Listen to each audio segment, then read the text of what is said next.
¿Qué tal? Buenas noches, bienvenidos a esta nueva edición de Hilar Fino. Hoy, con esta pretensión que nosotros tenemos de ir tomando pequeñas hebras de esta trama cultural mendocina, tenemos una que es una gloria. Una mujer que realmente no solamente ha dejado un rastro indeleble en la escena teatral mendocina, sino que además ella, como mujer, es verdaderamente interesante para conocerla. Y justamente esa es la pretensión de esta noche, de conocer a Gladys Ravalle, actriz, mujer, apasionada del arte, del teatro, de la palabra. Y bueno, aquí estamos con ella. Gladys, ¿qué tal? ¿Cómo estás? Pero muy bien. Bienvenida de estar aquí. Qué lindo, me alegra mucho. Estoy muy contenta. Qué lindo. Justamente yo te decía que charlábamos un poquito y te decía que la pretensión de este programa no es la de que alguien nos cuente el currículum de lo que hizo o de cómo fue pasando de obra en este caso, en tu caso, sino que la idea es indagar un poquito más, es que nos cuentes cómo fue que te encontraste con el teatro allá, o en tu infancia, o en tu adolescencia, o en la militancia política, en los gloriosos 70, que fue un momento tan importante para el teatro local. Bueno, no sé, ¿fue ahí? ¿Fue a través del amor? ¿Fue a través de qué? ¿Cómo? Y llegó jugando a mi vida el teatro, en realidad. Estudiábamos Bellas Artes, ensayábamos en el patio de mi casa, un señor pasaba y escuchaba las risas. Era un señor que era plomero y iba siempre con un libro debajo del brazo. Era un libreto que él había escrito, que tenía distintas obras. Un día golpeó el portón desde donde salían esas risas y dijo: ¿ustedes no quieren hacer teatro? Que siempre los veo que... Y dijimos que sí, varios de ese grupo, y así empezó en la Unión Vecinal La Florida, jugando en la Unión Vecinal a una cuadra de tu casa. Es como que este amante, que no me falló nunca, sí, me vino a buscar un día por el portón de mi patio, debajo del parral. ¡Qué bonito! ¿Y quiénes son los que dijeron que sí en ese momento? Ángel Gil. Ángel Gil. Mi hermano, José Antonio. Y después amigos nuestros de la barra. Luis Bolver, que fue un gran actor, que es, no sé dónde estará, y los vecinos de por ahí. Que siguen estando. ¿Y de la Florida a dónde? A Alemania, Brecht. Fue como así, digamos, naturalmente. Pero naturalmente brutal. Claro, naturalmente, no, ya te digo, nunca hice un esfuerzo grande por aprender, sino al contrario, me tocaron directores que te tiraban al escenario sin conocer, sin saber nada. Es más, mi garganta sufrió mucho al comienzo porque hablaba mal, porque respiraba mal, la danza me había encorsetado, el corset de la danza clásica te mataba el diafragma. Y bueno, tuve muchos problemas con mi voz al comienzo porque los tipos te agarraban de una pata, te tiraban al escenario y ándale, y pa'lante. Ella pa'lante, hija, ¿no? Y ¿eso así. Acá o eso en Alemania? No, en Alemania no te tiran así. No te dejan. ¿Cómo fue que llegaste a Brecht? ¿Siempre fue Brecht tu pretensión o llegaste...? No, nosotros hicimos Brecht, Madre Coraje con Cristóbal Arnold, y yo tenía 30 años. Y ya había hecho bastante teatro, era el 72, y yo llevaba 11 años haciendo teatro, y era la cuarta escena, quinta escena, y yo me quedaba sin voz. Y decía, pero ¿cómo puede ser que haciendo esto no podía con mi cuerpo, no podía con mi respiración? Entonces empecé a pensar, pero a raíz de la gringada que tiene uno que quiere salir para adelante, sí, empecé a pensar y decir, bueno, esto debe pasar por otro sitio. Y comencé a respirar de otra manera y ya podía ensayar la quinta sin quedarme sin voz, la sexta hasta llegar a la escena final sin quedarme sin voz. Podía hablar, podía resistir toda la función. Y tal es así que cuando viene Jorge Hacker y ve nuestra versión de Madre Coraje, que él había sido el traductor de la pieza en castellano, dijo, esta es una Madre Coraje a la italiana, pero a Brecht le vale. Y fui descubriéndolo de a poquito. Luego con el exilio interno viene todo lo demás. Contame qué es el exilio interno, contámelo. Y bueno, pues cuando nos agarra la dictadura, Algunos se tienen que ir, somos en su mayoría toda la gente de teatro amenazada, teatros, bombas en los teatros, esto no es nuevo, es muy conocido. Y el que no lo conoce o lo niega no quiere, como el que dice, bueno, ya terminen de buscar los nietos, claro, de joder, cuando de golpe nos viene a todos nosotros encontrarlo a Guido, a Ignacio, como se llame, y la gran alegría de... Pero padecimos esta situación de que no podías... A nosotros nos aplicaron en la Municipalidad de la Capital, éramos el Teatro Municipal con Cristóbal Arnold, sí, la ley de seguridad, que significaba que vos podías realizar actividades subversivas y disolutivas, decía. Por lo cual vos tenías listas negras, integrabas las listas negras en los canales, en las radios, como maestra no podía trabajar tampoco, no podía trabajar en nada. O te ibas o te quedabas, nosotros pedimos que se nos investigara hasta las últimas consecuencias, pero en realidad no era la persecución con nosotros era porque siempre hicimos un teatro de trinchera, un teatro lleno de ideas, ¿no? Y bueno, fue sufrir todo, pero adentro. Se habla muchísimo del que vuelve, pobrecito, que se tuvo que estar afuera, y no se ha hablado, ni se ha contado aún, la historia del exilio interno, ¿no? ¿Cuáles son las cosas que te pasaron durante esa época que fue permanentemente violenta, ininterrumpidamente violenta? Pero las cosas que te pasaron, digo, desde lo artístico, o sea, hubo una necesidad de responder a eso como en lugar de tirar, de apuntar con un arma, apuntar con un texto, ponele. ¿Esa fue la idea en esa época? Es que te queda adentro un miedo terrible. El miedo también hace un olor. Las paredes de los orfanatos, de las casas de niños que no tienen papá y mamá o que están dejados, huelen a miedo, huelen bueno, el miedo que teníamos todos tan grande, no necesitabas que te amenacen ni nada, con que te hicieran por teléfono te morías solo, ¿no? Y sabíamos que desaparecían compañeros, sabíamos un montón de cosas. Nuestra herramienta, ya a esa altura de tu vida, sabés que es la del teatro. Como defensa, como grito, como... Inclusive para sentir todo que estás vivo, ¿no? Que podés seguir andando, para ser la voz también de los compañeros que no están. Y nuestro teatro fue siempre un teatro de trinchera, y lo que te queda es eso, que nosotros fuimos perseguidos porque usamos la palabra, siempre que en momentos de crisis, en momentos difíciles, se persigue a aquellos que manejan la palabra porque es una herramienta peligrosa, muy peligrosa.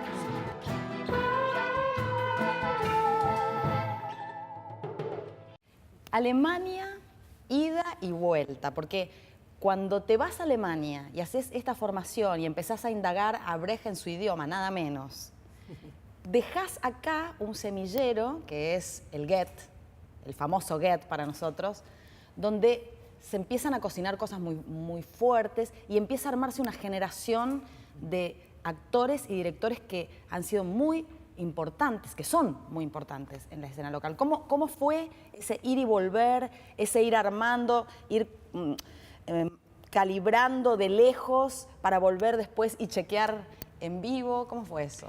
En realidad, dentro del taller del Joven Teatro de Goethe, se venían armando distintas herramientas, casi intuitivamente brechtianas. Había puestas que lo manifiestan. Y ese grupo fue un grupo muy particular, el del Goethe de los 70, de los 80, porque yo me di cuenta un día que era un puñado de líderes. Y yo decía, además que casi no les llevo muchos años. Exacto. Entonces ellos me hacían caso por alguna razón, no sé cuál era. Y empecé como a echarles mucho material adentro y a exigirles mucho más, a ver qué pasaba. ¿no? Porque ellos también venían al Goethe porque no se podía hablar en ninguna parte. Nosotros en el café hablábamos así arrimaditos. Claro, porque vaya a saber era quién te 80, escucha. todavía no era 83. En tu casa hablabas bajito porque no sabías cómo pensaba el vecino. Y entonces en la universidad te imaginas que tampoco se hablaba. Y sí podíamos hablar en esos sitios que eran cultura hispánica, que era la Alianza Francesa, que eran estas casas de las embajadas que nos permitían un espacio donde poder crecer y que teníamos en cierta medida amparo de embajada ante la peligrosidad de lo que afuera ocurría. Ahí sí podíamos hablar, podíamos desentrañar, podíamos analizar. Y bueno, de ese grupo salen directores de hoy que me dan mucha alegría. De allí sale gente, comienza la democracia y todos afuera. Salgan de acá, claro, váyanse de una explosión. Fue una explosión literal en muchos sentidos la democracia. Exactamente, ¿no? Una explosión. Y bueno, unos fueron a escuelas donde había muchísimos niños de otras colectividades, a la cárcel, a la universidad.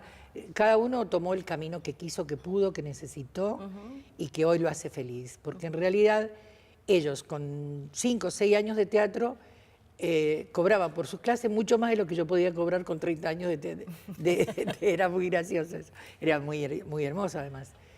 Para ellos el camino fue como allanado, claro. Digamos que todo este sufrimiento que tuvimos nosotros durante todo ese tiempo para gestar todo lo que es el teatro independiente, que sigue siéndolo. Independiente quiere decir que no recibe subsidios, que tiene unas modalidades muy especiales, que no tiene productor, un montón de cosas, ¿no?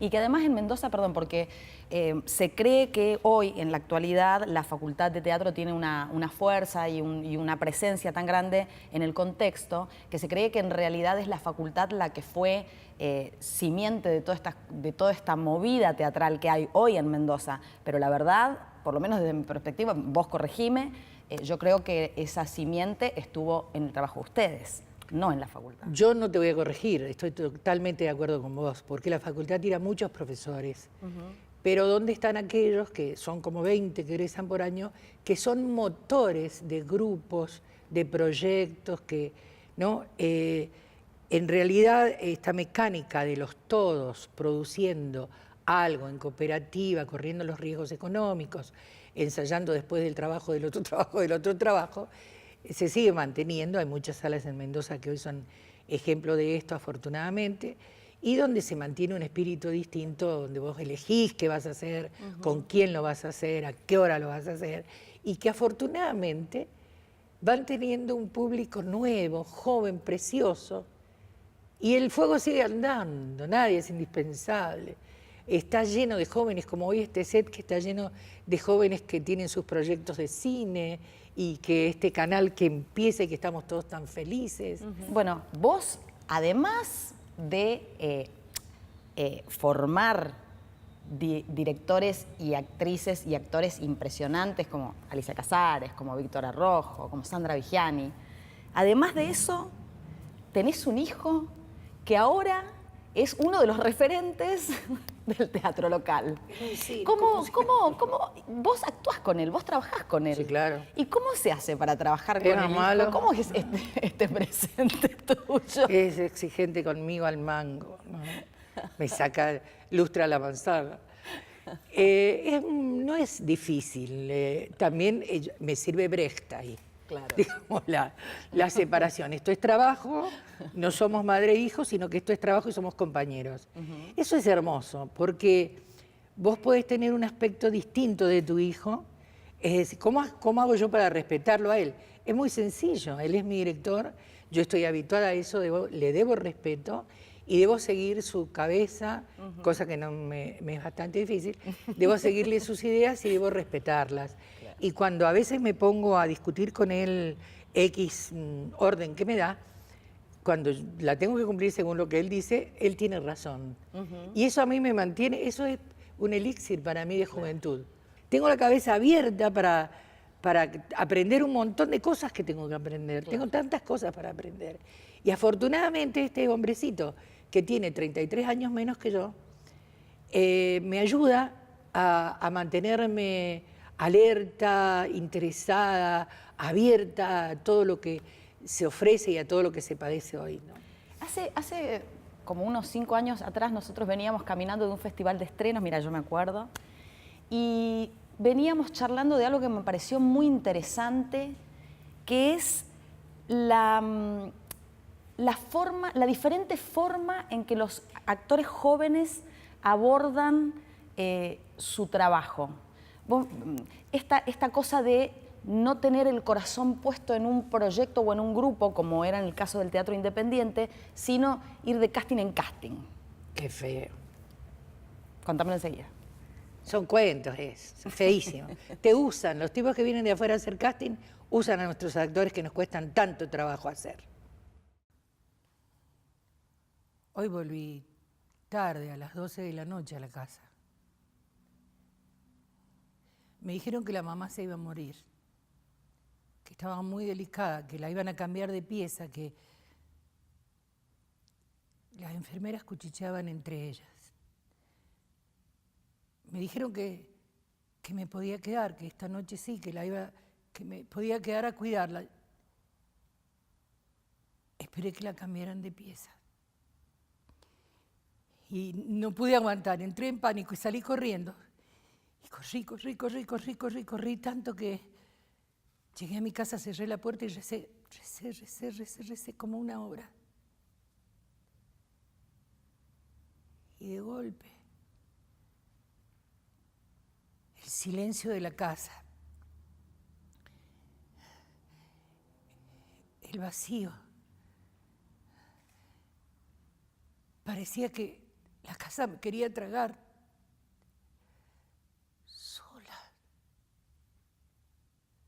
Sola, por primera vez en mi vida, con la edad que tengo, estaba sola. Sola.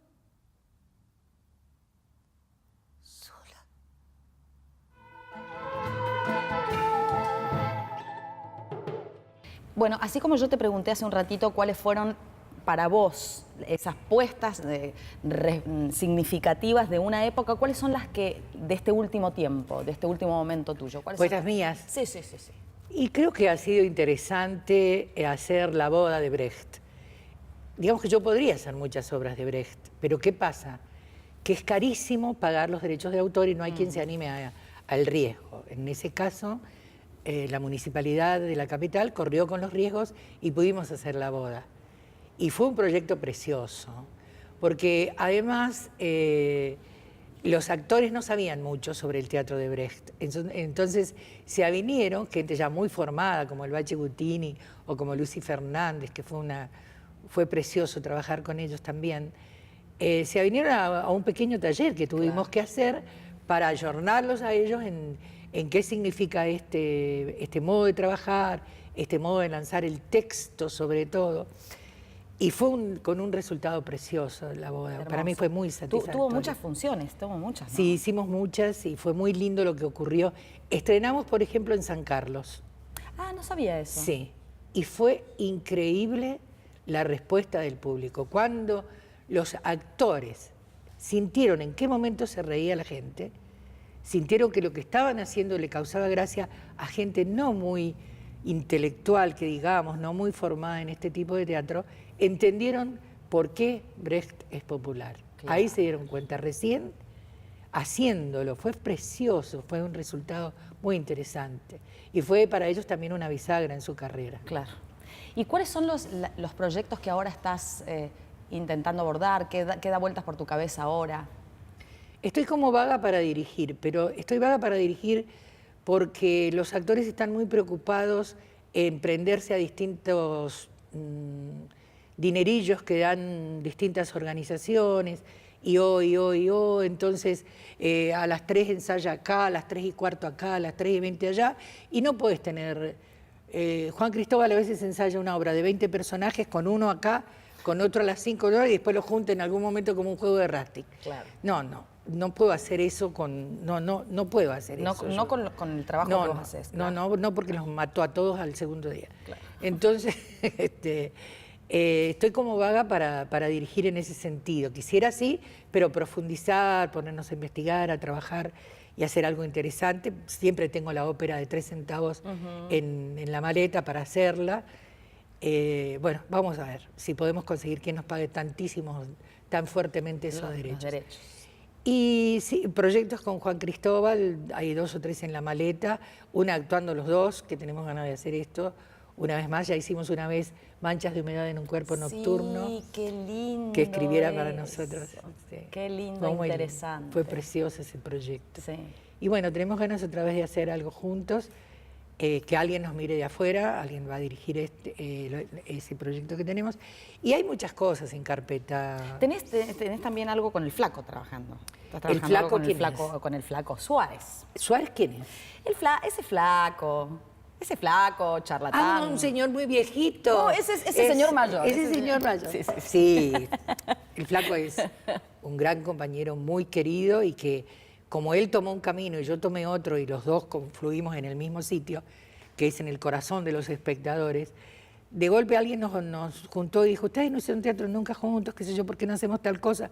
Y yo dije, si el Flaco quiere, yo lo hago. Si el Flaco dice que sí, yo digo que sí. Y fue muy gracioso porque Suárez dijo, si Gladys quiere, yo también quiero. Y bueno, estamos en el quiero y nos divertimos muchísimo. Qué bonito.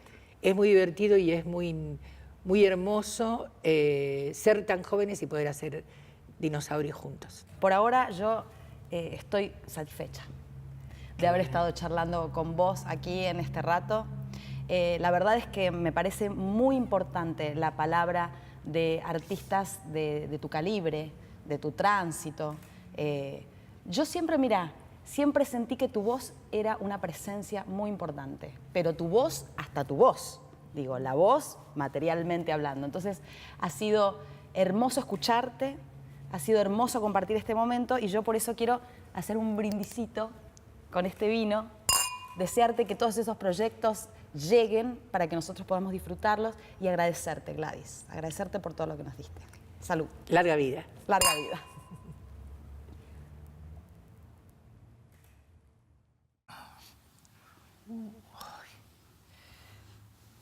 Relájese. A mi mamá le hace sentir muy bien que yo le haga así. Ay, Ay, le hice muy fuerte. no, es que justamente ahí tengo lastimado. Tiene manos muy suaves. ¿Quiere que le muestre el botín? Lo que me traje, ¿quiere verlo? No, está bien. Mire.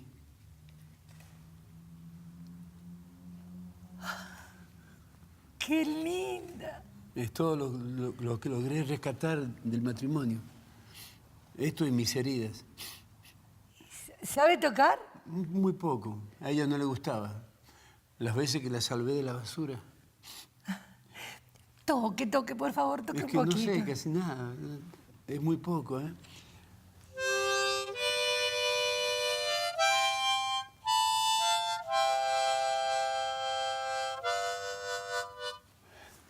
¡Qué hermoso! Mire, me pone la piel de gallina. Sí, a mí también. De pibe quise ser cura. ¿Cura? Sí. Yo monja. ¿Monja? No, pero después la mamá se enfermó y yo después me arrepentí, pero siempre me gustaron tanto las iglesias. Sí, a mí también. Ese instrumento tiene que ver a lo mejor con el armonio, porque me pone la piel de gallina igual. Sí. No sé, yo también quizás debía haber sido cura porque así por lo menos hubiera estado protegido. ¿Sabe qué? Le mentí cuando le dije que vine aquí porque es el único lugar en que hay luz. Vine porque yo también tengo miedo. ¿Miedo? Mire, yo siempre pensé que los hombres no podían tener miedo. No sé, no seré hombre. No, no diga eso. Usted se ve muy hombre, un buen hombre. Es que no sé tocar. Más me gustaba cantar, pero cantar y tocar la armónica es difícil. A ver, ¿qué cantamos? Esta noche tengo ganas de encontrarla, de mirarla frente a frente y perdonarla. Ya no me importa el que dirán, Ni de las cosas que hablarán. total la gente siempre habla, que me has dado vida mía, Que está ahí sola, noche y día, rondando siempre tu casa. mirando siempre tu Y esquina. esta pasión que lastima, y este dolor que no pasa, ¿hasta cuándo iré sufriendo yo el tormento de tu amor? Nicolás, me llamo Nicolás, cantamos juntos y no nos presentamos. Silvina. Nicolás.